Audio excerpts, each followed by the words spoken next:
আসসালামু আলাইকুম, আশা করি সবাই ভালো আছেন। আজকে আমি এলইডি ভাইরাস নিয়ে কথা বলবো। স্ক্রিনে যে বাচ্চাটি দেখতে পাচ্ছেন, এটি গত 4 থেকে 5 মাস আগে এলইডি ভাইরাসে আক্রান্ত হয়েছিল। তো চিকিৎসা দেওয়ার পরে শরীরের যে গোটাগুলো হয়েছিল সেগুলো ভালো হয়ে গেছে, কিন্তু পায়ের মধ্যে একটা নালী হয়। 3 থেকে 4 বার অপারেশন করার পরেও পায়ের নালীটা ভালো হয় না। এবং দেখা যায়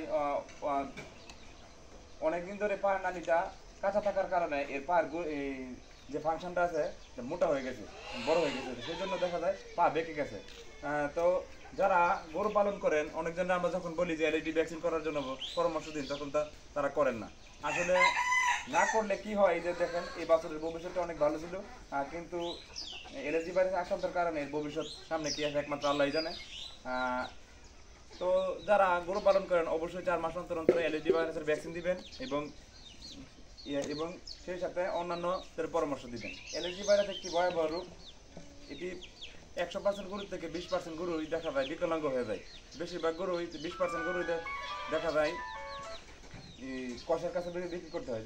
এই যে বাচ্চাটা দেখতেছেন, এটি 4 মাসের যদি ওষুধ না থাকতো, এর বর্তমান যদি সুস্থ থাকতো, তাহলে বর্তমান প্রায় 70 থেকে 80 হাজার টাকা থাকতো। এলইডি ভাইরাস সরকারিভাবে পাওয়া যায় এবং অন্যান্য কোম্পানির আছে। আপনারা অবশ্যই 4 মাস অন্তর অন্তর এলইডি ভ্যাকসিন দিবেন। আসসালামু আলাইকুম, সবাই ভালো থাকবেন।